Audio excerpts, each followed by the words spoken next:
Just a quick FYI, I did log into Dragon Age Inquisition today to make sure everything was cool. And Cassandra is my divine, so if you did not know that, Cassandra my divine, if you remember that. And I went to log in and pick her for my party because she's the only tank I have left because I told Blackwall he could pack it up. And yes, thank you, Storm Rage, for fixing my typo. You also can fix the decent DLC instead of just the Scent DLC if you'd like as well. In the show notes there. I like the decent DLC. I mean, it better be. Hopefully it'll live up to its name. I've played this once before, and I started playing it again today. It's a fun. You guys are gonna enjoy this one. But Cassandra, I couldn't select her. It had a big old X through that I couldn't. I'm like, oh no, I'm gonna have to make Iron Bull my tank. Yes, Dean, you can have dessert. And I was like, oh, I wonder if I go talk to her that'll fix it. And so I went and talked to her. That does fix it. She's like, oh, I'm just going stir crazy having to like do all like the divine prep that I have to do. Please tell me I can go and hit something. And you can be like, nope, I just wanted to say hi. Go have fun being the divine. Or you could say, yes, please come along, which is what I did because I needed a tank. So if Cassandra was your divine, don't forget to go talk to her. That will fix it, and then go ahead and select the Dark Roads from the War Table, and that will take you to the DLC. So, Dragon Age again next week. Thanks. I am pretty incredible. Thank. Hey, thank you very much, patrons of Twitch subs. Your support keeps this podcast ticking. No before dork or stream today. I'm a little out of sorts, so we're just going to kind of skip that. Sorry about that, but back to normal schedule next week. We appreciate all of your support. This one's a real page-turner. All right, one last time, we are going to go through our friends list. So we have Cora, the human biotic, our second in command. Liam, he is a doofus, couch potato, but he means well. PB, an Asari biotic who is super into Remtech. Vetra, a Torian soldier, smuggler, and has a pretty cool sister. Drac is a Krogan who is 1,400 years old. Jaw is an Angarian resistance fighter. And our twin, also named Ryder. And you may remember them from the very beginning of this game where they got knocked unconscious, and they remained unconscious until this week where they miraculously woke up just in time. Thank goodness. Yep. Right. Then we have the Tempest crew, Sam, our AI, Suvi, our science officer, Callow, our pilot, Lexi, our medical officer, and Gil, who is not Tally. And then we also have our Nexus leadership. Honestly, they played a big part of like the first 2 weeks of this game, and I feel like they basically are just background. Like, they just very much exist in the background. Like, Kandros basically ceases to exist. Kesh, she is the director of operations and a Krogan. She's like in and out, kind of. Director Addison, the director of colonial affairs, we talk to her a lot over FaceTime, but she cannot be bothered to come out to any of the colonies. And Director Tan, who just wants to take all of the credit for himself. So, Yep. Now, should we get right into this recap and end this game, Stormrage? I think we should. Where's the Pathfinder? You're looking at her. You're not Alec Ryder.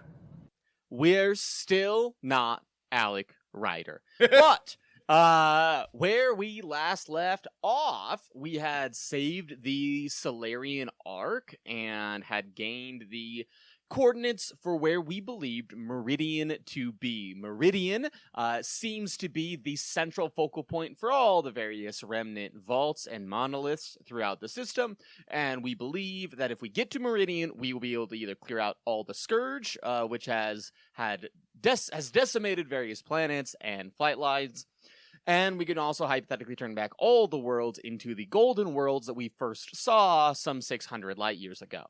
So, we do know that Remnant are powerful, and hopefully this will at the very least connect to every world within the Andromeda Galaxy. The exact effects we don't know definitively, but we've got hopes. So, The Archon and its forces are already guarding the planet of Meridian, as the Archon stole the coordinates from an implant he placed in our brain in the previous mission. And if you don't remember that, it's because it's a very small moment that we kind of didn't really talk about. Then, yes? I mean, it's kind of a big moment that we didn't talk about, though, because we did Sam did have to kill us in order for us to, like, get to do stuff again. So... Yeah, it was more of an oversight on our recap than I would say like the game brushing over it. I mean, that's fair. That's fair. So there's an implant in our brain that the Archon put there. We didn't really know what it did until this point when he's able to steal information from us. We also know definitively that there are too many forces at Meridian for us to break through. We go to the council and we're like, hey, we've done all these settlements. Can we go to Meridian, please? And they say, no, you cannot do this. Do other pathfinding stuff. And we're like, okay, but I've already path found. Are you sure? And they say, yep, we're very, very sure. Then all the other Pathfinders come to us and they go, hey, we've got a plan. We're going to Meridian. And we're like, great, glad someone's doing something. And it's not just sit around and wait and twiddle our thumbs. So we do. 3 Pathfinders act as a distraction while we infiltrate our way into Meridian. On Meridian, we find a number of Archon's forces, as they are also hunting for the secret to Meridian. They're not entirely sure what's there, neither are we, so we are racing against the clock to try to make sure that we get there before we do. We go through the entire planet looking for whatever turns it on, and at the end, we find pods and research notes on the Angaran. Were they performing tests on the Angaran? Kinda. But in actuality, we find out that the people performing these tests were called the Jardan, a race that we have not heard about until this point in time. They also created the Remnant, seemingly, and they created the Angaran to specifically thrive in this universe. Which also poses some interesting questions about faith and what is considered a god versus the religious god or versus a creator. And there's some very interesting conversations with both Jal and Suvi. And we eventually turn Meridian on against the Archon's fleet and push him away and take control of Meridian. Matt, you had a hand up. Yeah, Jal in this entire situation is like incredible. Is like the perfect person to bring along because he is just mind blown throughout the entire thing. He's like, what is happening? I don't understand this. Let's, I'm, everything I know is a lie. Let's go. So it's crazy. It is indeed. So we do all these things and we think, yay, we've done it. Have we finished the game? No. The problem is this isn't Meridian. What do we mean by that? Don't ask questions, but it's not Meridian. And instead, we're missing a MacGuffin, which is essentially their power source, but they ejected the power source the Jardan ejected the power source of Meridian before something came for them. I think it's implied that it's the cat, but I don't think they 100% state it. I think they just say, we need to get rid of it. I didn't think it was the cat, because it was like some sort of all-powerful, anti-creator. It was very, because it was someone who was powerful enough to be powerful enough to destroy the Jardan and set the Scourge off, which the cat has not shown powerful to be that. So I didn't assume it was the cat. I assumed it was that's fair. Reaper level of foil type of situation. Mm-hmm. That was my assumption. That would make sense. We'll never know. So we found half of Meridian, and we need to find the other half of Meridian before we can do anything else. The council says we did good. Finally, the entire game, Director Tan is like, I told you I was right to believe in you. And you're like, wait, hold up a second. Right? You absolutely were not. You didn't say that. I don't like you. So we eventually need to find the true center of Meridian. It was ejected, and there's no way to find it. But wait, there is a way to find it. We have to go traipsing around the galaxy one last time. We scan the Scourge in 3 different locations to get a sense of how it moves, and then backtrack from its launching point following essentially the waves of the Scourge to find it. They use an analogy that the Scourge is essentially the ocean, And if we can track the movements of the tides and the waves of the ocean, or tides and waves of, in this case, the Scourge, we can get a pretty good guesstimate on where it was initially set and how the Scourge impacted that location. Matt. Star Trek has a really great term for this. It's called technobabble, and it doesn't mean anything. Great. So I want to be crystal clear about how actually in-game we did this. So we went to Meridian, and it's like, oh, your Meridian isn't here. Your Meridian's in another castle. To find out which castle, you need to go scan random bits of the Helios cluster. So you leave Meridian, and you go and scan 3 of like 7 locations they say you can scan. So you fly to one place, you scan it, leave. It's the same thing. Just press a button to place. Then you go back to Meridian, and then Meridian will find Meridian, essentially. I mean, I hadn't gotten to that point, but you are correct. That is my next paragraph here. Yeah. I just want to be very clear that we left Meridian to just fly around for one last time for some guffaws. Yep. And then went back to Meridian. Yep. Where we just were. Yep. That is correct. Never changed. Mass Effect Andromeda. and nothing changed nothing changed in those sectors other than scanning for anomalies. That's basically it. Yep. Yeah. Yep. So we go back to Meridian and plug in our data and find the engine. No Archon. Yay. No Ket at all. Fantastic. The Remnant have kept the Archon and the Ket away now that we have activated them to defend the planet against them and for us. We get to the console. We find the data point. Oh no. Ryder collapses. The Archon speaks in our brain. That implant inside us, that the Archon planted, is also killing us because it is messing with Sam's ability to do all sorts of various things. And because Sam has control over our vitals, if Sam goes, we go with it. Mm-hmm. Sam is unable to communicate with us, and we're dying. Our friends try to help us, but we're locked inside a remnant vault, and Ryder is the only one that can get us out, and Ryder cannot get us out. The Archon needs Sam, so we think for a moment he might be coming to get Ryder, but he actually doesn't need us. He needs someone with our DNA and with a connection to Sam. Uh-oh, our twin that we've forgotten about the entire game that has just woken up. What a time to bring them back.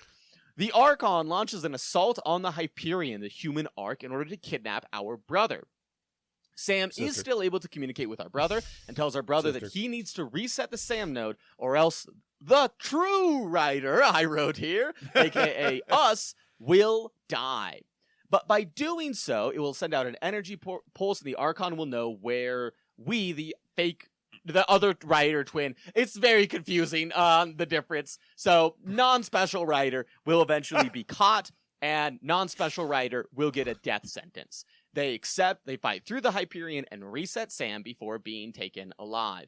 The number of times in the Mass Effect universe where the big central place gets attacked and taken over by the bad guys, you would assume they would have enough defenses to push back against something like this. But alas, It is not the case, and it never will be the case. Never change Mass Effect. 2 things here. First, there was a very interesting moment with this where Sam kind of doesn't apologize, but maybe regrets connecting too closely with player character Ryder, which I thought was really interesting, where it's like, he's like, I connected too much with player character Ryder, and that's the reason this was allowed to happen, and that's not good, which I thought was really interesting and a really fun thing that was kind of like very briefly like touched on by the ship's doctor after Sam turned our brain off and then turned it back on. And she was like, I don't think this should be a thing Sam should be able to do. And we're like, nah, it's cool. Sam's kind of great. It's fine. And Sam's like, yeah, it's totally cool that I could do this. Isn't it great that I did it? And the doctor's like, I don't think so, but I guess it is. So this is fine. But like up until that point, it really wasn't. I think it'd been cool if that had been more of like conversation that could have been had throughout the game, which how closely we were bonding to Sam that like maybe the other, because I always kind of assumed that this was the same with all of the Pathfinders, but we kind of have learned it's not, and part of it's because Alec Ryder like created it, and so there's other stuff going on there. But I kind of didn't really get it until this point, so that kind of I thought lessened it a little bit. And then also like it was a pretty cool scene with Fake Ryder and like how Fake Ryder had to sacrifice themselves for real Ryder, so for player character Ryder. And I thought that'd have been a lot neater if they like Dragon Age 2'd it, right? Where like Fake Ryder was actually a companion that came along on missions with us, right? And then maybe for some reason, like Fake Ryder had to stay back at the base, and that's how that kind of, or like they had to go back for some reason. So I thought that'd been much more impactful of a moment if like he had just been missing for the entire game. Yeah, So I agree with that. I think it'd been cool if we could have like, I mean, because just Dragon Age 2'd it and just have it be, okay, this is another Ryder. He's just not the Pathfinder Ryder.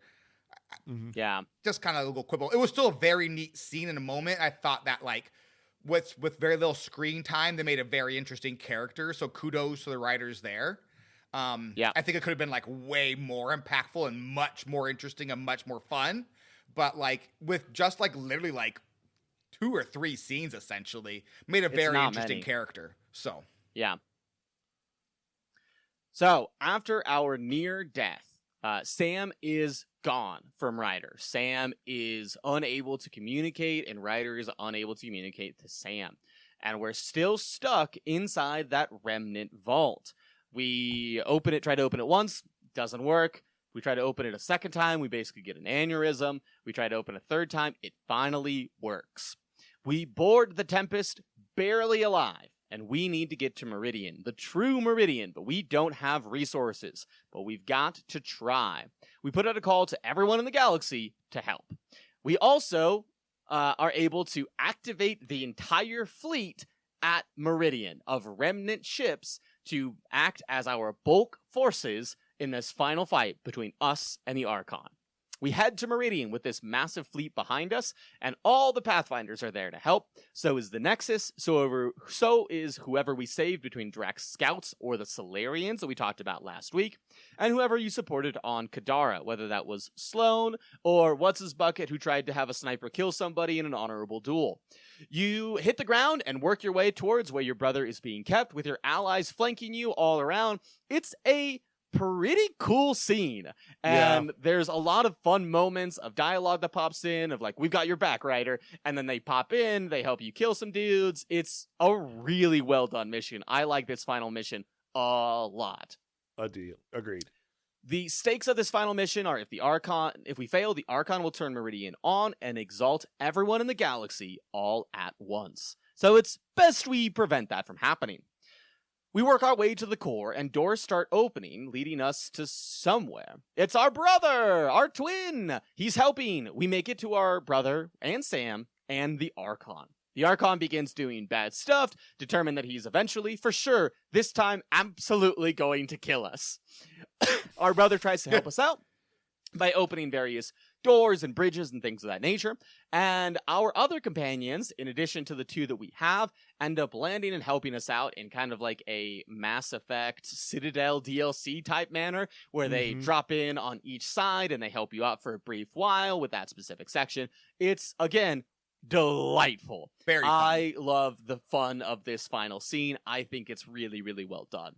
While we keep taking down the Archon, Sam is eventually freed.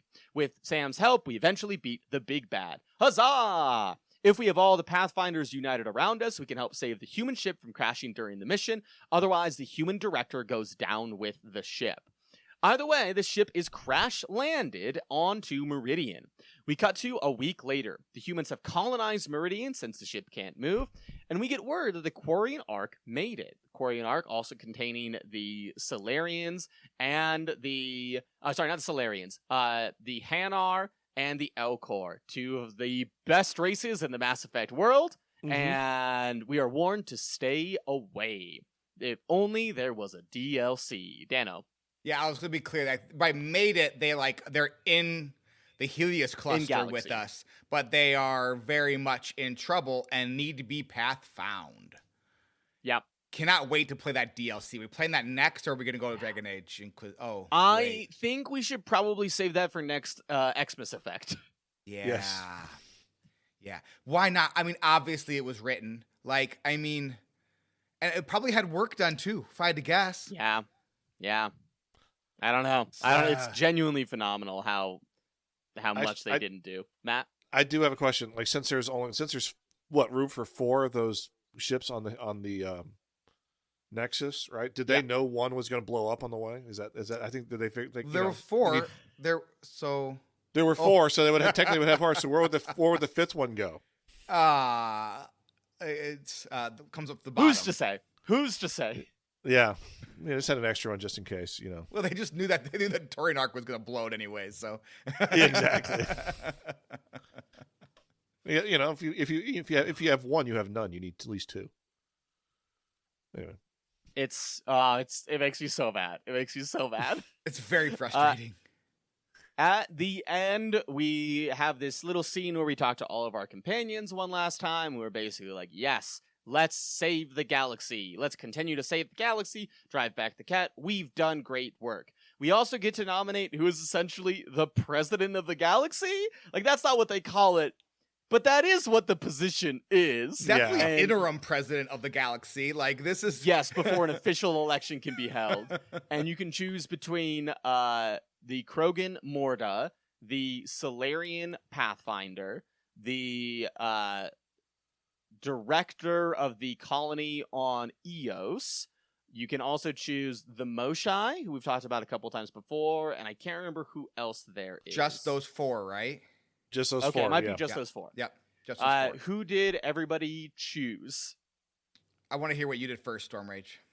I did the Moshai because I felt like in the name of working with the Angaran, it felt like the right call. So that way we weren't just like, colonists coming in to destroy their entire way of life.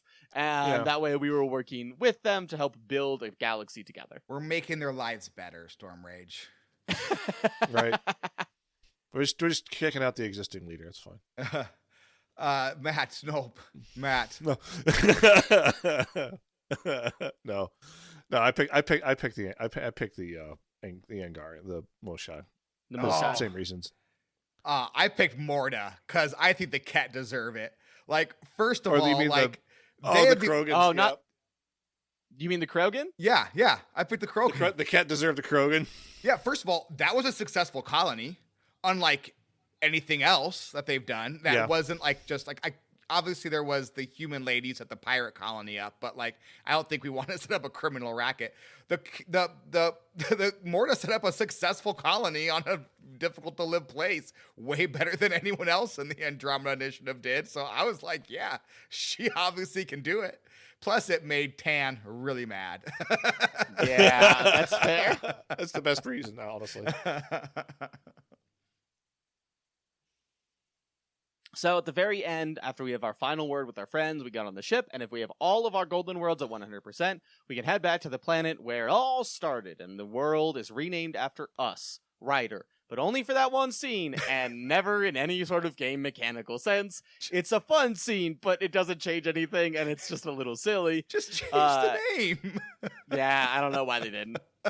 So there is one final clip of the true cat leader looking angry, almost certainly going to be a villain in Mass Effect Andromeda 2. Credits. It's assistant to the regional manager. No. Yeah, that was the second in command guy who wanted to be our bestie, right? That's who I assumed it was. That's who I assumed it was. No, we killed that person on Meridian. Oh, that was did we? The Archon sword. Yeah. Oh, this is someone we have not seen before. Yep. So this is the big bad evil cat, the real bad cat. So that's cool. Yes. I assume we took care of that. No problem. No problem. Credits. Hello, old friend. Let's meet for tea after the match, shall we? Slurp. Matt, what'd you do this week? I finished up all the Friends crests. I finished up all the Friends crests. Watched the movie with my crew, which was fun. That was a fun scene. And then the Torian Arc thing I finally did and got the last Pathfinder just in time for the second time trip to Meridian. Oh, So- good job. Hell They're a great character. Yeah. They didn't get the redemption yet because they haven't got the email. Anyway, Storm Rage, what'd you do?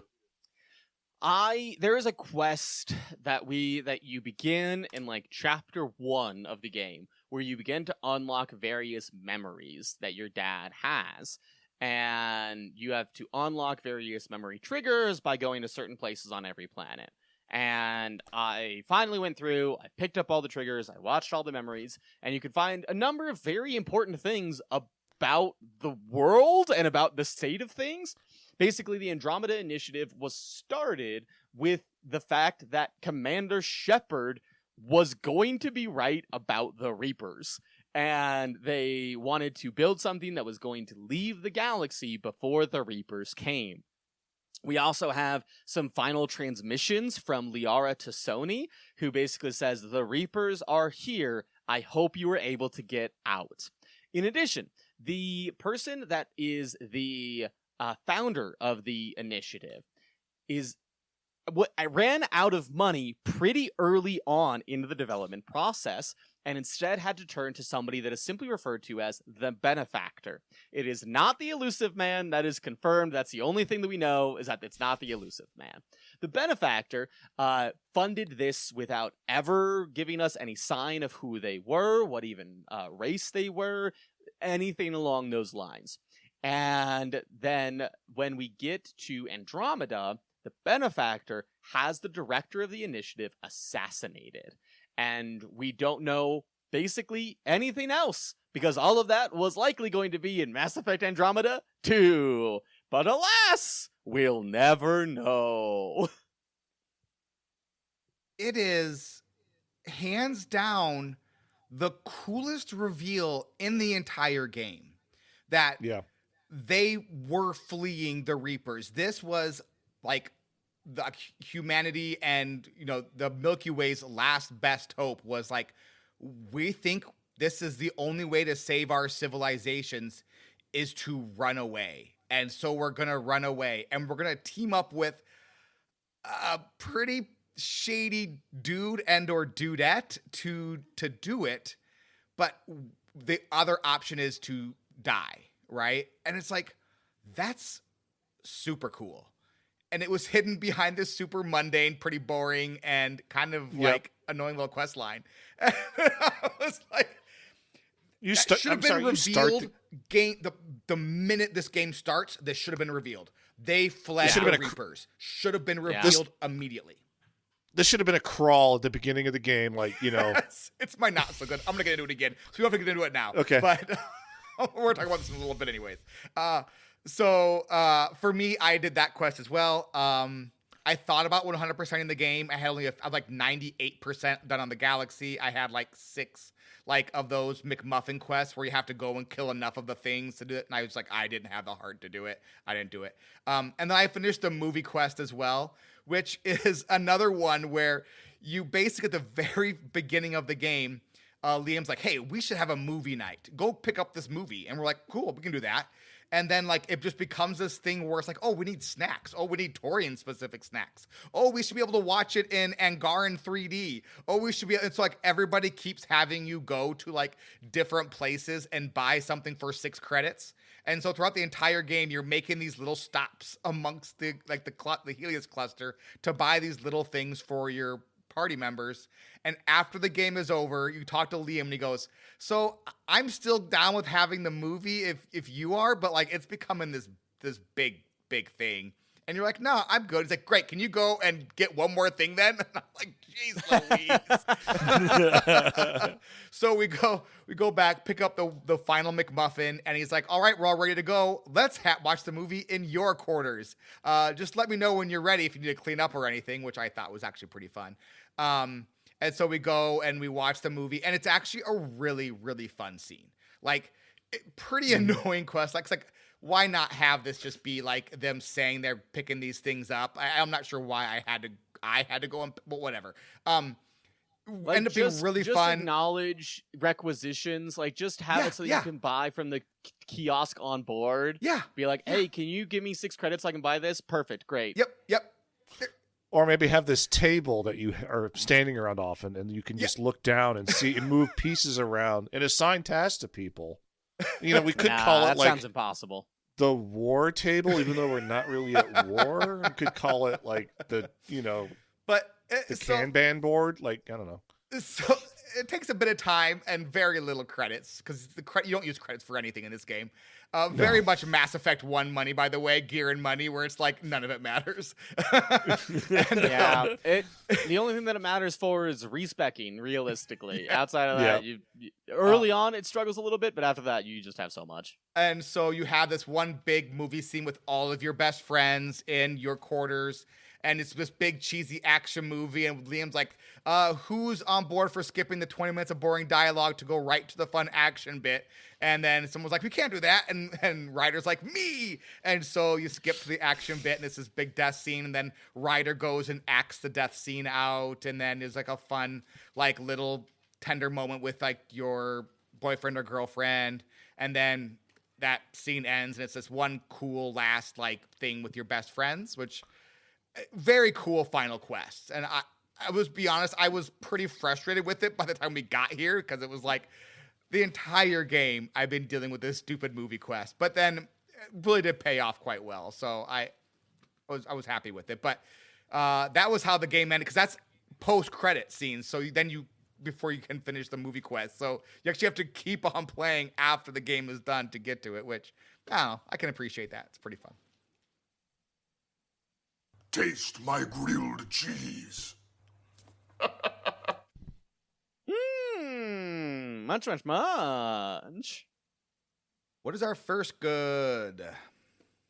All right, so I've come to love, like, we played enough of these now, and I've come to love the little BioWare receiving line end of game scene they give you, where you just go talk to everybody one last time before you fly off into the sunset or do whatever you're doing. This, once again, no exception, a great little scene. That's the first good. It's a very good Storm first good. Dan, what's the not so good? I've got the not so good, and it's why hide the most interesting part of the story behind an innocuous quest line that you can't finish till basically the end of the game. Like, this game should start with us knowing that that Shepard won. But but everybody else not knowing. We fled the Reapers. That is why, because like it doesn't make a lot of sense for this many people to all be like, yeah, you know what? I'm just gonna go 600 years into the future because I was a little bored back home. Like, it makes a lot more sense if it was like these were the conspiracy theorists. These were the ones who were a little crazy, the ones who were running from something. That also would kind of make a lot more sense as to why so many of them were pretty cool with becoming space pirates. Yeah. Like, the game should have started with they were running away from the Reapers. And then it ties into the Mass Effect universe, which is what people had a kind of a big problem with this game, right? Was like, it's not the Mass Effect, right? It's like, but it was in direct result to what was happening in Mass Effect 2, which I think is super cool. It was just an amazing reveal. It was a super cool reveal. It made the game so much better, so much more interesting, and I wish the game had really explored that. Like, I didn't need to explore, why did you leave? I just kind of got tired of helping people home, and I wanted to help people in Andromeda. I'm like, no one does that. I love my family, but I thought it was time to go. No one does that. Like, it didn't make a ton of sense. But, if they were fleeing the Reapers, that makes a ton of sense. Yeah. So why hide that behind a weird little, get to know your dad quest line? That's all it was. It changes the level of dialogue to behind, when you ask those questions to everybody. Yes. I'm doing this. I'm just like, no, we don't even know what we left. I couldn't convince my parents to leave with me, and I left them behind, and I'm distraught, and I'm broken for this. And it's like, yes, that is interesting. Yeah. And I think that would have made the game a lot. Yeah. But it was hidden from everybody who fled as well. So the only people who knew were like the 4 people in charge, right? And so the only people that knew definitively were Ryder's dad, likely the benefactor, and the leader of the initiative. The were three the people only in charge, three yeah. people that knew. Yeah. Yeah. So I so that was, I think, the coolest part of the game, and then just hands on the most disappointing part of the game, because that Yeah. I think changes the whole tone of everything that they're doing. It makes it serious. It makes it real. Like, this colony can't fail, because if this colony fails, the human race is over, right? Yeah. If this colony fails, the Solarians no longer exist. It just adds gravity and weight to everything in this game. Instead it was kind of like, we just need to pathfind. We pathfind because we pathfind. So that disappointed me. That was very disappointing, I thought. Mm-hmm. So, but what's our best good, Storm Rage? Our best good is all your friends helping out at the end of the final mission. It's just so well done. It's very fun. It feels very organic. The lines are exciting. There's a lot of quip, but there's also sincerity. There's a lot of, you helped us survive, we'll do the same. And it's just so good. And I love at the end when all your other crewmates get to join, because that's always like the bummer in Mass Effect, is that you only get 2 at a time, and this time you get all 6 of them at one point or another to say something, and it's just a really fun final quest. Not as good as Mass Effect 2's final quest, though. That No. one is an all-timer. No, that one's perfect. It's perfect. It truly is perfect, though. It's so good, it's not even fair to compare it. So that's I didn't say anything, because that quest is so good. He asks each traveler 3 questions. 3 questions. 3, that's a magic number. Hey, Matt, what did you like so far, I guess? So far to the end. Yep. The whole thing with Meridian and the Dyson sphere that Meridian actually is, and like the name of whatever the race that created everything and the remnant, like, that's just a great sci-fi meat to chew on that is just left sitting on the bone that makes me mad. Mm. But like, it's just super cool, and I just like this. It's just built more into the setting, and I wish there was more of this early on, much like the other thing we talked about. Storm Rage, what are you liking so far? I really like the pace of the ending. There's only one fly around and do extra things quest, and every time that you land or do something, it feels like you're doing something. There are a lot of quests in this game where it feels like, okay, I'm going over here to talk to this person who's going to tell me to fly over to this place, and it could have been an email. This doesn't feel like any of these sections could have been an email. Feels like each one is important for Ryder and the Tempest to do. There's some fun twists. It's really fast-paced. I think it is extremely well done. Dano, what are you liking so far? Similar. That last combat scene, actually. I thought the last fight was super duper good. It was, I would say a lot of the fights in this game felt very samey. The combat was, I thought, like the bones the combat was built on was very good. It was very fast paced, but I felt like it kind of didn't really grow on itself very much. It was kind of like either fight human-shaped things or fight robot-shaped things, and they were kind of, other than that, there really wasn't much more to it. But that last scene I thought was really, really good. You had your friends coming in to help, which was cool. You had a space dragon in there you had to deal with. You had to deal with the Krogan if you didn't, free the Krogan. You had to deal with them. You had to deal with the super cat that had like the little eyeball that protected them. They had to fire. It was kind of like everything, and it was actually a really fun, kind of difficult combat, I thought. I really did enjoy this last fight a lot. It was a lot of fun. Matt, what did you struggle with? Ket, the Remnant, and whatever the name of the new alien race is that predates everyone. Who are they? I don't know any of these people. The Jardin. Like, who are these? Like, I don't know anything about any of these people at the end of this game, and I'm annoyed I don't. That's what I'm struggling with. Yeah. Storm Rage, what are you struggling with? I just want to know where this game could have gone. what was the DLC? What was the story with the Quarians? Who's this Ket in charge at the end? What happened with the Jardan? There's so many good plot points that just get straight up abandoned that we will never know. And I really wish that they were resolved and that this game was given more resources. Dano, what are you struggling with? Yeah, no more path founding, stupid BioWare, stupid EA. Sorry, EA. This game deserved better. Very disappointing. Very disappointing. What surprised you about the game, Matt? I went back and did a bunch of quests on the Angaran homeworld when I was done. And I read the Angaran letter, did the whole Angaran letters quest. Mm-hmm. And it's such a great quest because it's like you just get to know every walk of life of Angaran. They just write, and the best part is you can send them edited or send them unedited to the Citadel, whatever. The Citadel Part 2. The Nexus. Yeah, the Nexus. And I honestly, I wish.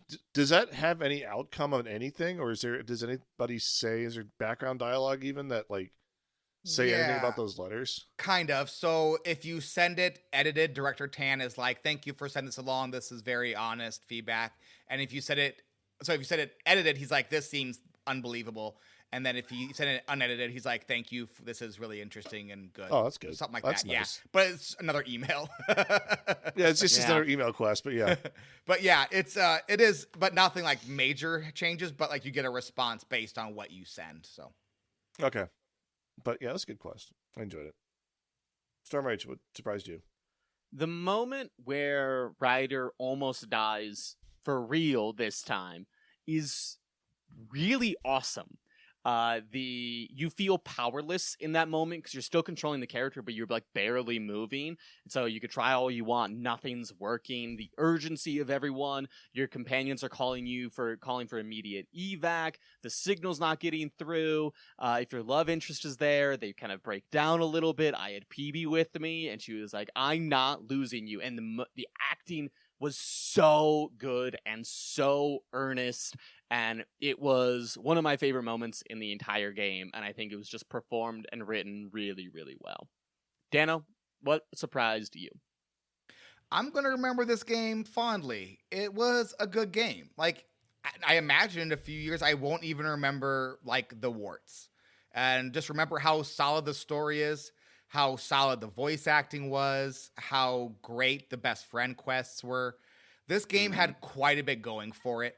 And yeah, I think I can definitely tell you when we started playing this game, I expected this to be a complete train wreck based on like everything I'd ever heard about this game. And boy, howdy, it's much better than that. It's a good game. Sorry, got a cough out of nowhere there. Let's get salty! All right, we got some salt to read because it's the last time we played Can this I read game. the first one? No. I've already got it planned, so I'll read the first one. Matt will read the second one. You read the third one, Storm Rage. Just kind of weird. like how, it's no particular reason. I just thought it'd be easier that way. Just kind of like in order of how we're on the screen. I'm at the top, then Matt, then you. So, so this is from Joe. Joe recommended this game with 81.5 hours on record. He says, 10 out of 10 can do everything I can't in real life. I can't go to space, can't shoot lasers, can't make everyone proud, can't talk to girls. Matt, can you read this review from PG? Sure. Cool game. Don't know why it gets so much hate. Not a great, but a good RPG overall. Would have been nice to see a sequel. Wait for a sale. I liked it. GLHF. And then Storm Rage, can you read this last one here from, I don't know who that person is. Oh, are you sure? I think I could find another one on Steam if you'd prefer. No, I read through all of them, and this were definitely the three best. This one was the best? Mm-hmm. Well, one of the top three for sure. Oh, okay. So this is from Dano Play. Oh, weird. They have 123 hours on record. Holy cow, 123 hours? I told you I almost 100% of the game. I 98% of it. All I had to do was go and finish up the last like 4 find the people and kill them quests, but I didn't have the heart to do it. People keep saying the Andromeda Initiative is rigged, and forcing someone to go to 5 different planets to fulfill a simple request screws them over. Turns out there might be some merit to it. I hate conspiracy theories a lot, but Director Tan has a patent describing how path founding around the Helios cluster increases revenue. A rabbit hole worth exploring. A rabbit hole worth exploring? Do you think that there are people who did not listen to our Hearthstone podcast that are now listening to this that do not have a frame of reference for that joke? What's even more fun is there are people that read these reviews and are like, what? Because there is one of these reviews on every single game we've played. What? I'm just happy we're leaving our digital footprints in Steam somewhere.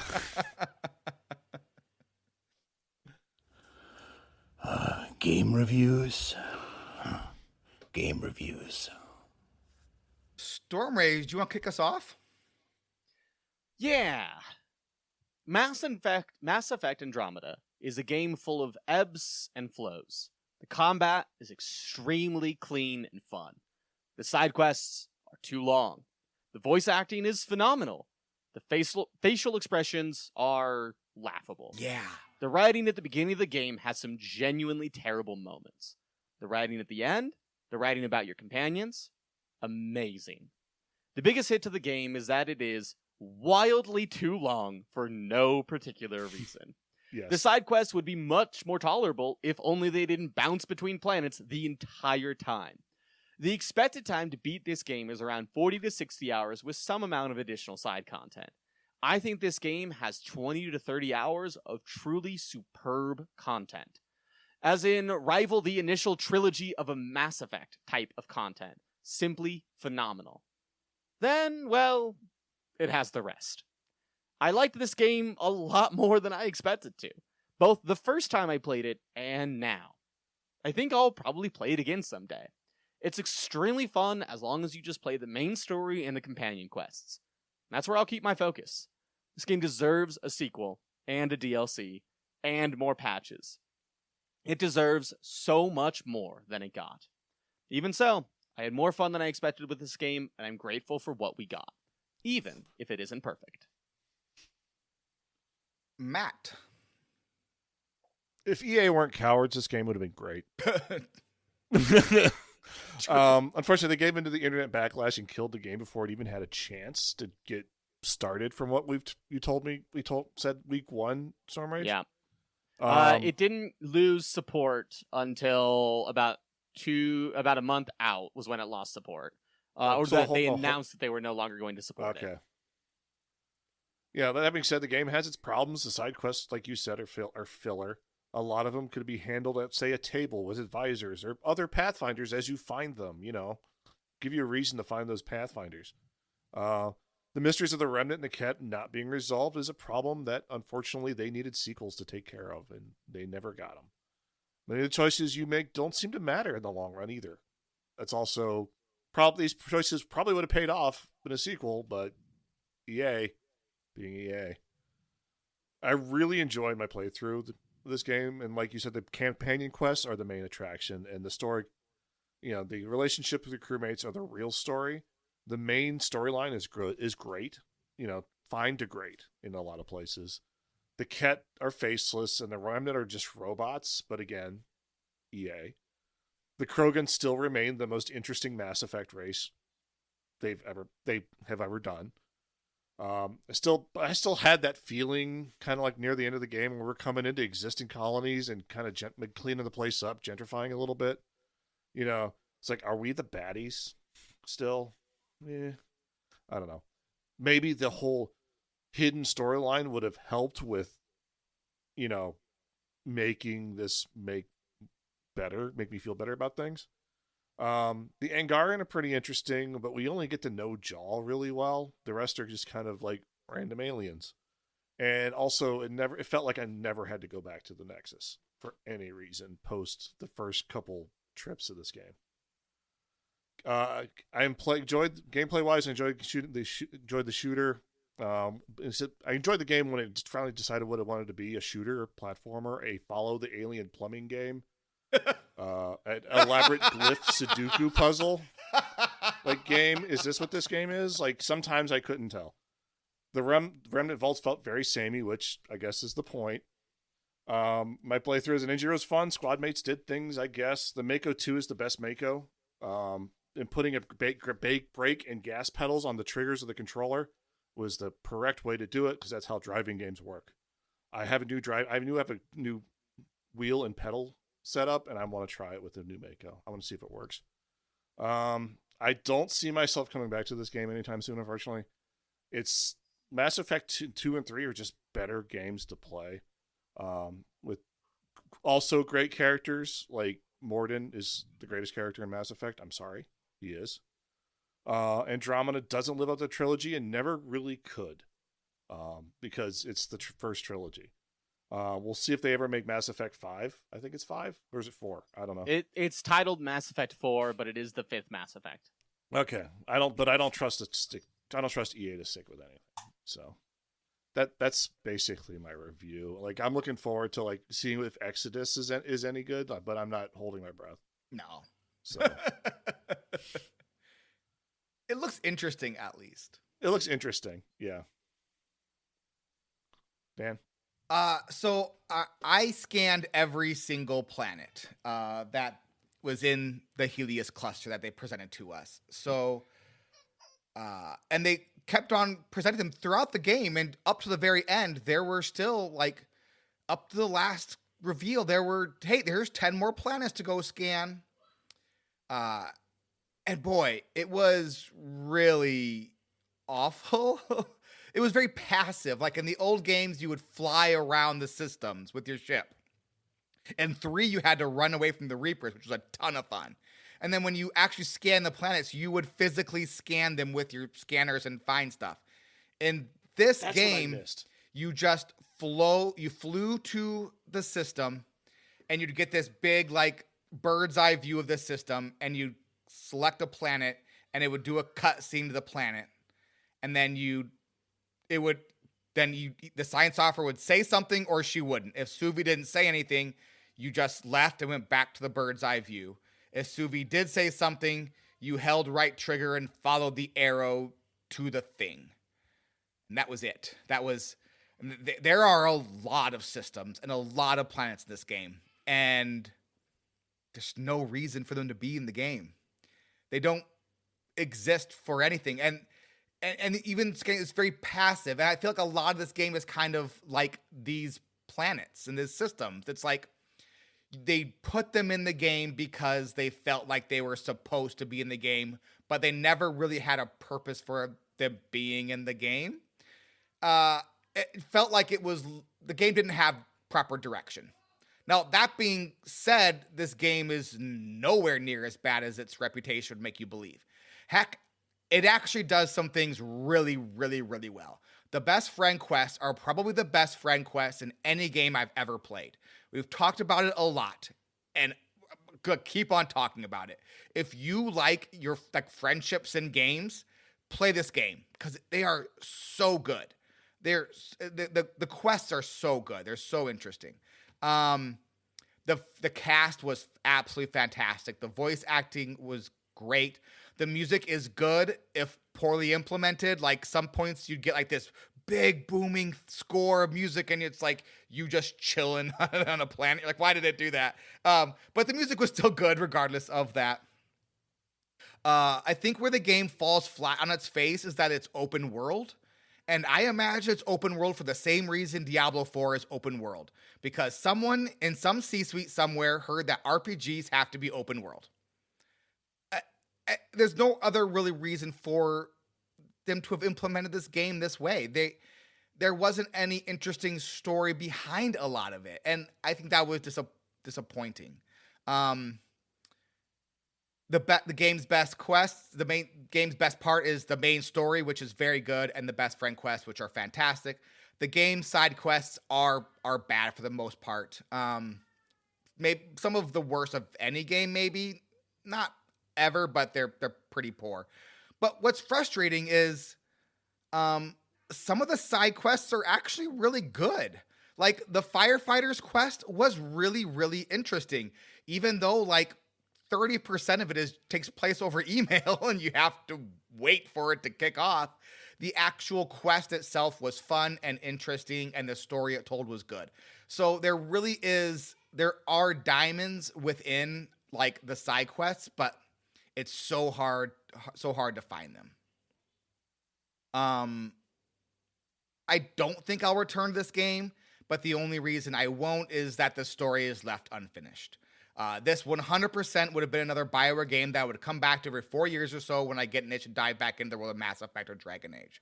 But because this is a modern AAA game run by a modern AAA studio, it was dropped immediately because some neckbeards' feelings were hurt, because the women in the game weren't designed solely to exist for the male gaze, and because the C-suite can't fleece the players for every nickel and dime the players can borrow from Capital One.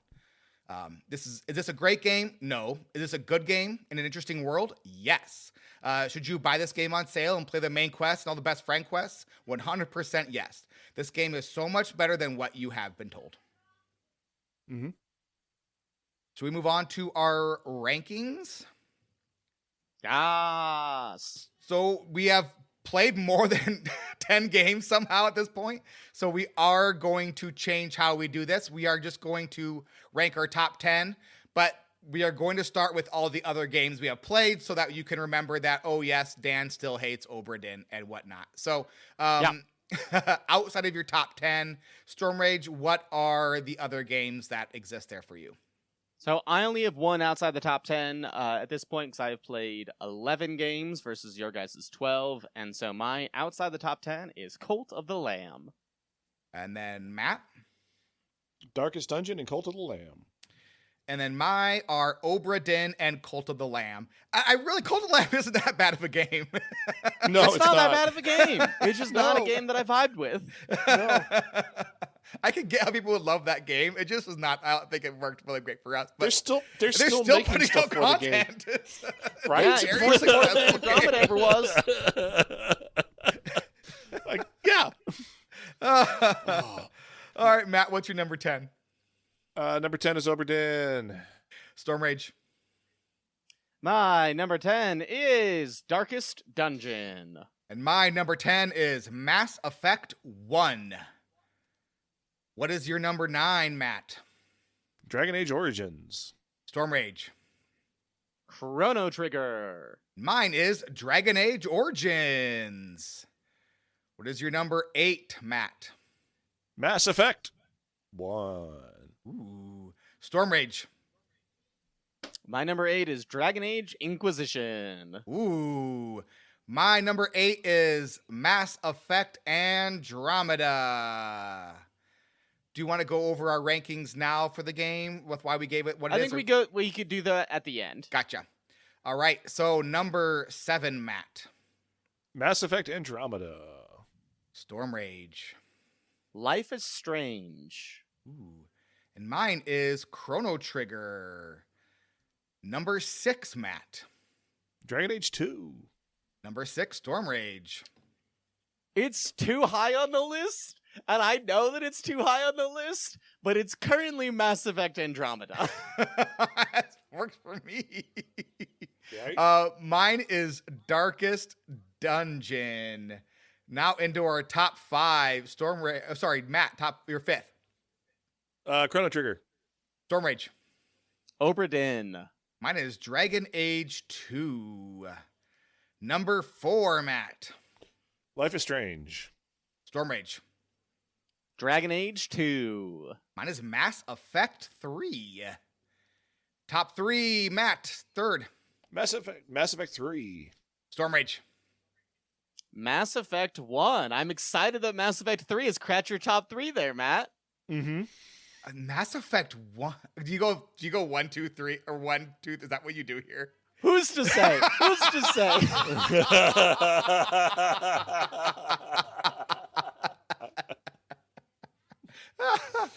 Kudos to Dragon Age 2 for being so high on your list. I loved Dragon Age 2. It was so good. I think I might have to move that one up because it was really, really good. I was so worried that you guys would be like, because it's not a well-loved game. And I love that game. I think it's a fantastic game. I was so worried you guys were going to look at me like I was some kind of like weirdo that likes that game. I feel so vindicated. No, it's such a good game. It's such a good game. No, I'm looking at my number 2 and I'm like realizing I need to fix my order again. So, okay. Do you do it on the fly here or you wait till next after? No, I'll do it and I'll do it next month. All right. My number 3 is Dragon Age Inquisition. Number 2, Matt. Dragon Age Inquisition. Number 2, Storm Rage. Mass Effect 2. And my second best game is Mass Effect 2. Number 1, Matt. Mass Effect 2. Number 1, Storm Rage. Mass Effect 3. My number 1 is Life is Strange. Love that game. I almost started playing it again. About a month and a half ago, I was like, I don't know. I think it might be time. All right. So I know that Storm Rage and I use the rubric. Matt, do you use the rubric at all? Do you? I did the rubric and I entered in Dragon Age 2, or I'm sorry, I entered in Mass Effect Andromeda, and it was like in that 3.5 to 4 range, that kind of like, so I was playing with some things and then like I thought out after playing it. I'm like, no, this game did this better. This game did this not as good. And so now, so Dragon Age Inquisition, and I really only got through Dragon Age Inquisition and Mass Effect 3, and now I'm realizing I need to do Dragon Age 2 and play with that a little more, and then make it so I know it goes where it needs to be. Gotcha. Which is higher than Makes 6. sense to me. So we want to go just through each of the categories then and kind of talk about what we were thinking, or how do we want to do this? I'm open to feedback. I think we go category by category, what we ranked it, why. One by one or together? One by one, category by category. So we do art and graphics, what everybody's thoughts on art and graphics, then game mechanics, everybody's thoughts, so on and so forth. Love that. All right. So arts and graphics, Matt. A. Storm Rage? It was fine.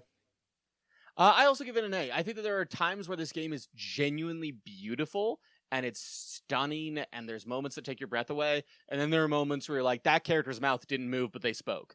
So that dropped it down from an S to me. Otherwise, I think this game is really close to an S. There's some scenes. Yeah, go ahead. Sorry. This game, it was an A for me. But then there were multiple times towards the end of the game when I could just like look behind their eyes in a cutscene, and I was like, I shouldn't see that much eyeball. And like when they just like look up for some reason. So I had to drop this to a B. But it was it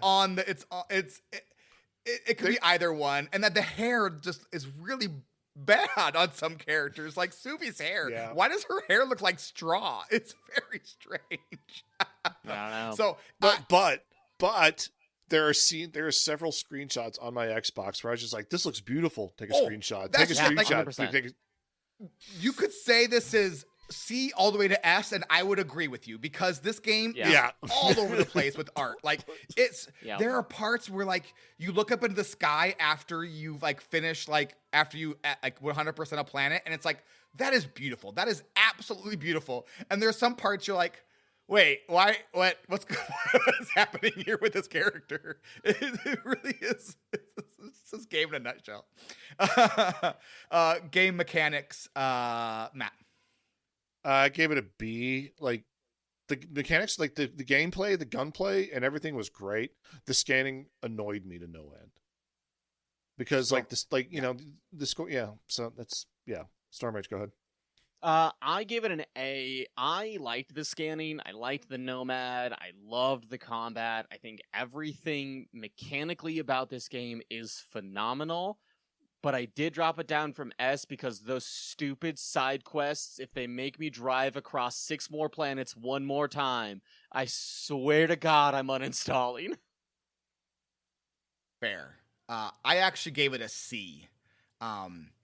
it would have been higher if I enjoyed this kind of combat more.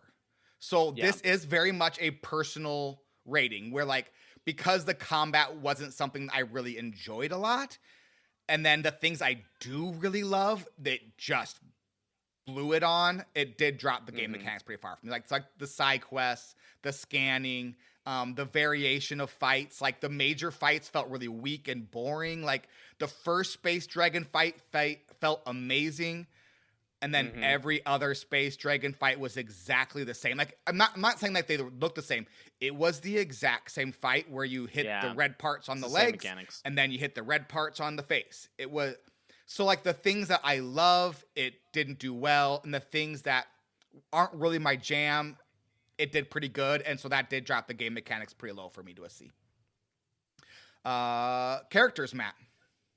I don't think there's any other grade to give this than other than S, because we loved all the characters. The only thing that like I could knock it for is the villains were bad. The villains got boring. Yeah. I agree. S tier. I think your companions are some of the best companions in BioWare. I think that even the side characters are really interesting. Like, I love Sloane Kelly. I love Morta. I love the little botanist Krogan boy that you have to save during Drax's mission. Even Director Tan, who I think is an absolute dingus, I love to hate. He's well written in a very, very fun way. I think that the characters are what bring this story to life. It's got to be an S for me. It's an S for me as well. Your friends are awesome.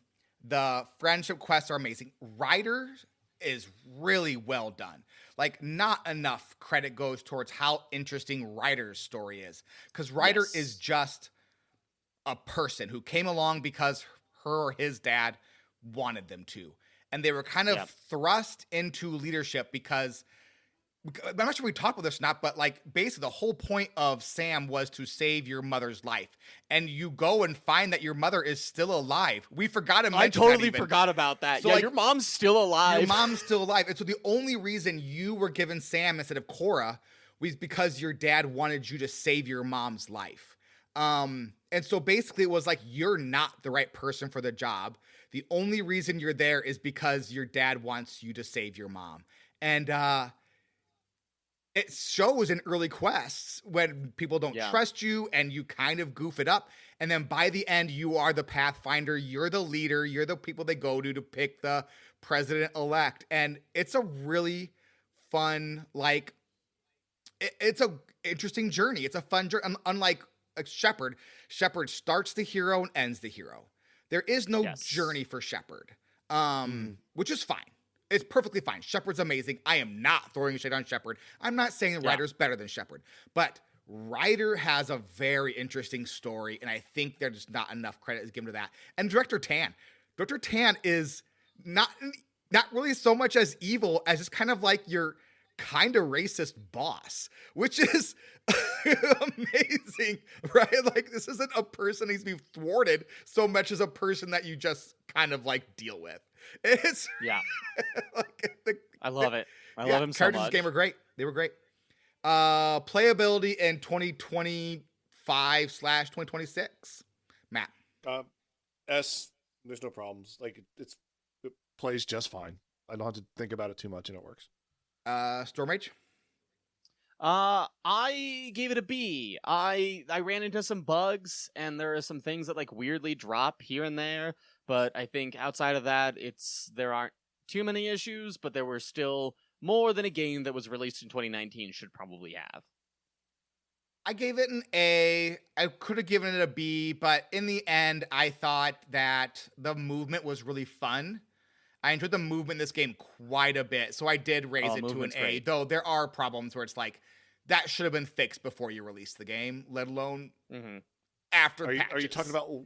Are you talking about walking down the stairs and all of a sudden doing this? The walk down the stairs where you do the shuffle. It's the best part of the game.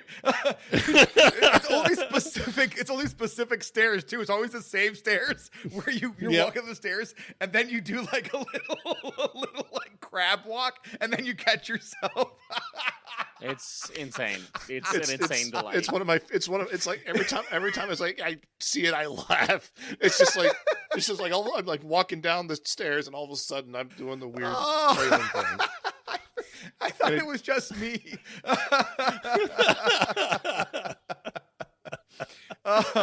oh gosh.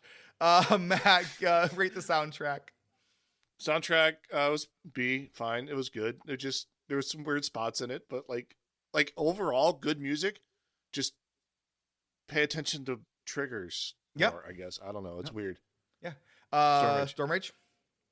Also B. There's some great moments, and then there's some moments that I think are kind of forgettable, and some moments that don't feel like they quite match up to the music. B as well. And again, same thing. Like, it was a good soundtrack. They were just kind of like, I can't be bothered to put the right bits in the right bits. Like, why didn't you just take? I don't know. I'm sure it's hard, but this isn't fair to the person who wrote the score. No. Yeah. And then story, Matt. A tier. Main story and side and yeah, we said main story and character quest, great. The rest of the game, it's almost not worth it. You know. Yeah. So Storm Rage. A for the exact same reasons. I gave it an A as well. I ignored a lot of the side quests, and I didn't give it an S because it's unfinished. Yeah. I honestly, this would be an S if this was a finished story, or if they were still working on it. I could look past those side quests as kind of like filler because they wanted to make a long game. Yeah. They didn't finish the story. I mean, and the story is still so good, unfinished. Yeah. Final score, Matt? Gave it a 3.95, just barely under a 4. Storm Rage? 4.05. Mine was a 3.65. What a surprise. I ranked Mass Effect the highest. It was a game that's easy to rank high. Yeah. There's a lot. Like, if I had liked the game mechanics more, this would have been one of my higher ranked games, I think. Even with the warts at all. Like, it really, I don't understand how this game got so much negative heat immediately to the point that they canceled the project. like, Wild. so I wasn't really around at the time, but was this kind of like this, like, what was that big game from the Witcher studio? Cyberpunk. This kind of Cyberpunk can come out where everyone was T-posing on motorcycles and everything. Yeah, there were some similarities, certainly between like the reaction to Cyberpunk and then Mass Effect Andromeda. The difference being that Project Red ended up changing those things and made them all better. And then now Cyberpunk is seen as one of the great RPGs of like the modern era, and Mass Effect Andromeda is a forgotten game. Cool. Good job, BioWare. December 10th, 2020 for Cyberpunk, and then what was it, 2017 for Mass Effect Andromeda? Yes, 2017. Yeah, March 2017. So yeah, so What could have been? right? Very Imagine they had 3 years to fix the game. Or work on the next Don't game. give me hope, Matt. Don't give me that. What's so frustrating is they just dropped the story altogether too, because like even the novels that are out aren't advancing the story. They're just telling different parts of the story that's already been told, it seems like. So like you can't even go to the novels to see what happened next, which I think is even more disappointing. Like, just call up one of the old Dragonlance authors and be like, hey, finish writing the Mass Effect Andromeda stories. Like, yeah, I'd love it. If there was an actual, here's the storyline, here's what's up with the benefactor, here's what's up with the cat, here's what's up with the Jardan, here's what's up with the Quarian arc, here's what Ryder ends up doing. Like, it doesn't have to be a game. No, I'll just read that, and that's way easier to produce than a full game. I just want to know what happens. Yeah, it was. It's good. It's a good game. All right, that's it for this week. Next week, we are heading back into the world of Thetis and the Brazilian Forest with Dragon Age Inquisition.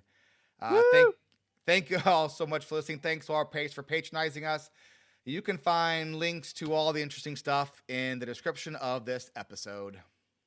And Mass Effect Andromeda's gaming games are supposed to be fun. Yeah! Don't forget, you're not a pathfinder until you've path found, baby. This is the end of this show. Everybody bye!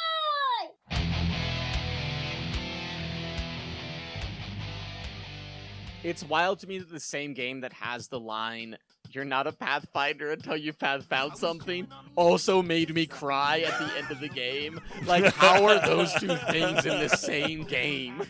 What's funny is director Addison ends up being a perfectly fine character, but like, for whatever reason, she came on super hard and was like, "I can't believe Alec Ryder made me come out here." And I'm like, I feel like that was your decision. Be mad at yourself, not my dad. Also, I'm not my dad, so lay off. And then like, also, you're alive and you probably wouldn't be otherwise, so you're welcome. Like, and then she like flipped 180 as soon as you founded a colony. She's like, "Hey, cool, you've got this. I'm gonna stay home. You go out and take care of all my jobs." I'm looking at the Wikipedia for like the reception of Mass Effect Andromeda, and the thing that boggles my mind, people thought the companion characters were boring. Yes, wild to me. Wild that anybody would think these companion characters are bad. Like, what? Did they play the same game we did? I mean, I'm trying to even think at the beginning. And so at the beginning, PB comes off kind of manic pixie. I was turned off by PB really early. But PB gets really interesting in the middle and end of the game. Yeah. A lot of people didn't like Drac because he had emotion and wasn't just Krogan Smash. Which I also hate, because I think that Drac is one of the most interesting characters, and I think might be my favorite Krogan. Yeah, he is the best Krogan that they've put in this game. That in Mass Effect series. That's just truth. Best Krogan. Let's see. Liam is interesting. Fine. His companion mission is a blast. It's so fun. He's such a doofus, but he's such a fun doofus. And you scan his couch, and it's 95% polyester, 5% other. That's hilarious. And he brought that with him to a different galaxy. That's joy. It's really good. I think Cora starts strong. Like, Cora was supposed to be the Pathfinder, and it didn't happen. And that was difficult for her to handle. But she was basically like, okay, well, if it's not me, I'm going to support because that's what I am. Vetra is maybe the weakest, and Jaal is. I feel like Jaal is. They struggle with Jaal. Jaal is a good story that isn't implemented great. I feel like. Yeah. But I love Jaal, but you have to wait until near the end of the game before he shows his true colors. Yeah. Which is he's just an emotional emo boy that feels a lot. Mm-hmm. And is really concerned with answering life's big mysteries of, like, what are we doing in the universe? Why are the Ket destroying my people? And he's fascinating, but it does take a while. And I think a lot of people just saw first impressions and went, these people suck. I think Jaal, started strong, and the middle was kind of nothing, and then ended strong as well. I thought Jaal was interesting at the beginning as well. I think Vetra ends strong after her sister gets involved more, and the sister relationship really strengthens her story Vetra quite a bit. I like Vetra and her sister a lot. Those are the two characters I enjoy. If I wanted Mass Effect Andromeda 2, I want like her sister just hanging out on the base sending us intel or whatever is going on. It's great. Callow and Gil are funny from the jump. Yeah. Like, their relationship and them fighting is gold, and that starts almost at the very beginning of the game. So I don't know. I'll be honest. I think if I were to rate the companions of the Mass Effect game, I would say they're better than the companions in 3, and they're a lot better than the companions in 1. They're not as good as companions in 2, but good luck. That crew was just really, really, really interesting. But I thought they're better than the crew in Mass Effect 3. I think the crew wasn't the strength of that game. They were good. They were fine. I think it depends on what you count the crew as. Because there are so many people that end up joining, like Garrus and Liara and everyone else joins. Sure. But I like, I don't think Cortez is that interesting. I think forgot he the most existed. interesting aspect about him is the movie that we watched, and we don't get to see that in game. I think Mass Effect Diet 1, the Shepherd? characters by and large are pretty single note. They end up becoming great characters later on, especially in 2 and 3, but them on their own in 1 is not as, it's a setup for what they will become, not these are fully fleshed out characters that have gone through these great arcs. Yeah, in Mass Effect 1, they're very much learning what the games are and how they're going to do them. And then Mass Effect 2 is just like, we've got it. We understand. I mean, it's the Diablo 2 of sci-fi RPGs. Mass Effect. It's just like, like everybody is still in-house. We all get it. This is the game. I mean, they made it immediately afterwards too. It was like, okay, we did Mass Effect 1. It wasn't perfect, but we know how to make it perfect. And it just was awesome. Awesome. Man, now I want to play Mass Effect 2 again. You know what? It's such a good Maybe we game. do it for Maybe we just do a straight up playthrough of 2 for 20. Let's just play through Mass Effect 2 once a year. Yep. There's worse things to do with your life. It's such a good game. But like, I don't think it's fair, especially not fair to compare these characters to characters who you did kind of learn to, like Tali. She's in all 3 games. Yeah. Like, you're going to tell me that any of these characters are going to feel the same to you as Tali did? No, that's kind of weird to think that. And so, like, or Garrus. Yeah. I'll be honest, I don't find Garrus to be that interesting of a character. Oh, I love Garrus. If I'm playing the trilogy again, I'm going to romance Garrus as fast. I'm sorry. But yeah, I think that there was some crazy like echo chamber stuff going on. I think this was an early social media game that they didn't understand how social media worked, and that the echo chamber is going to echo chamber, and that you just have to kind of power through that and let people kind of get themselves out of it. Because I can see like Twitter discourse just kind of like building on itself and getting Twittery about it. This was Gamergate time, right? Oh, it was. Yeah, that it as wasn't. well. It did attach onto that for like really dumb reasons. So like, there's so many weird reasons why this game ended up bombing on reviews and through user scores. And again, we've talked about the criticisms. I think there are valid criticisms, but those are not the things that often get talked about in this game, and that's a bummer. Yeah. Finish your game before releasing it. I think that should be rule number 1. Like, if you or want alternatively, finish the game after release at the very least. Yeah. I am truly, I cannot wait for Veilguard after this game. Cause like, is I'm Veilguard really going to be curious good? now. I honestly don't know. Veilguard could be terrible. I have completely shut off all like paying attention to what Veilguard is about, the story, the discourse. I hear that some of it's a little ham-fisted, but like that's again social media, so maybe it is, maybe it isn't. But I'm fascinated about Veilguard now after playing this game because this was a good game. This was a good game. There are many worse games you can play. Yes.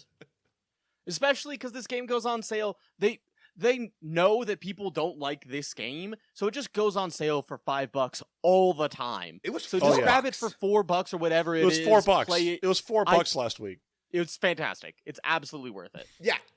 There are so many worse ways to spend that $4. Like, just buy this game and then just play through the main quests and the best friendship quests, and you'll be like, yep. Great game. Yep.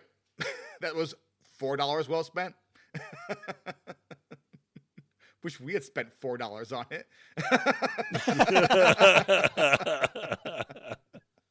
All right, I think that's it for Mass Effect Andromeda. I'm a little sad we're done with Mass Effect, but there's Mass Effect Core 4 is coming someday. Yeah. Yeah, sometime between now and the heat death of the universe. Yeah. or the Reapers get us, whichever happens first. It's BioWare that has been like just dropping games out of nowhere, right? Yep. So like, all right, well, we'll find out. All right. We every November at November 7th, they always come out with an update, and this last November they came out with an update which was Mass Effect television show is happening, and we promise we're still working on Mass Effect the game. So they're still working on it. Is there any chance the television show is as good as Mass Effect as the Fallout television show? No Yeah, chance. there's a of that. chance. No chance. Absolutely. I'm kind Fallout of is on Matt's too side. good. Are they gonna? Is it Fallout is Shepard's too story, good. or what is the story of the Mass Effect TV show? Do we even know? They have released 0 details. So without any details, it could be. It's gonna be. You know It's gonna be what? Shepard light, isn't it? It's gonna be Diet Shepard. No. Please let it be a Mass Effect Andromeda series just to piss everyone off. Oh, that would make what me if it so is? happy. Oh, well, now I'm gonna be even more mad when it's not. And they get like I don't know, some 15-year-old to play Alec Ryder. The male version. Mm-hmm. And it just Alec Ryder annoy everyone. Jr. You mean whatever your twin's name is? Yeah, the one I played. Yeah, the I can't grow a full beard Ryder. That's who that is. Yeah. Oh, I want to be Mass Effect Andromeda now so bad. Why not? It's such a good story. It's. I mean, right? There's a lot you could do with it. It's not going to. How do you put anything into the Mass Effect universe though? Like the galaxy, the Milky Way story is done. It's the only one that makes sense is to destroy and then trying to figure out how to rebuild like faster light travel without the Mass Effect. I mean, I or watched the trailer though. alternatively- It's arcs. They're running away. It's literally. Honestly, it's the Mass Effect Andromeda story. Are they just telling the Mass Effect Andromeda story as Mass Effect 4? Because if you look at it's arcs fleeing. So did they just take the bones of Andromeda 2 and 3 and turn that into Mass Effect 4? Okay, I have Googled everything we know about the next Mass Effect TV series, updated on November 26th, 2025. And this is what we have, which is admittedly not much. Nearly 4 years after Amazon Studios managed to secure the rights to produce a Mass Effect TV series, there's finally some concrete information to report on. While we still don't have any casting or character news, we do know that the show is in active production, not just rattling around Amazon's IPs, so we can all stop fighting about whether or not certain people are going to be in, or start arguing about if the ending is canon. We've scanned the planet harder than Shepard ever did on the Normandy to show everything we know about the Mass Effect TV show. Get to the point.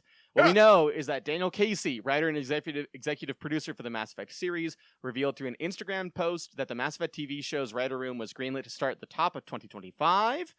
That we know that people are involved. We know that there are about 5 people that have been cast, and it'll take place after the original trilogy. And that's about it. Hope they get good green contact lenses.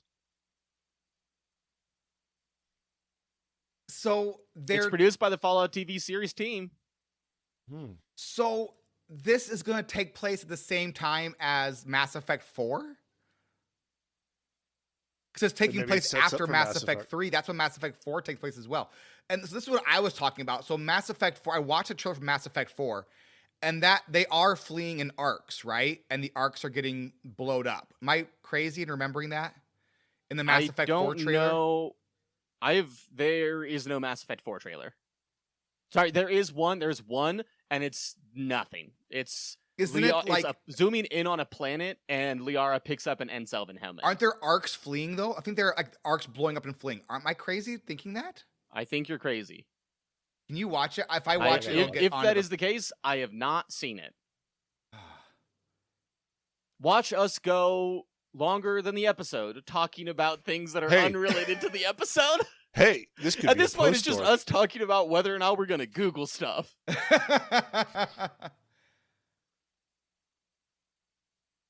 For some reason, I thought there were arcs and there was some like arcs situation going on, and I mean, you see Andromeda in the background. Oh, well. So there is an arc. Arc 6 away, Godspeed. Yes. There is destruction, something happening. So hear me out. What if they took the story they couldn't tell in Andromeda, and they're just telling that story, but changing it for the Milky Way and for Commander Shepard?